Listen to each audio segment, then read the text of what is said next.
a Jewish education is the only answer.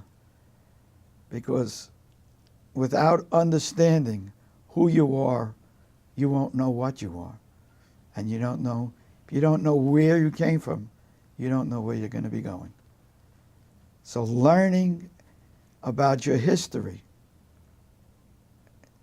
just understanding your history, you don't have to learn it in terms of a religious way, although I think that does help.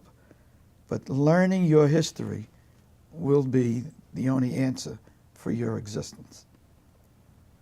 Without that, you'll be a nobody floating around. That's just my opinion.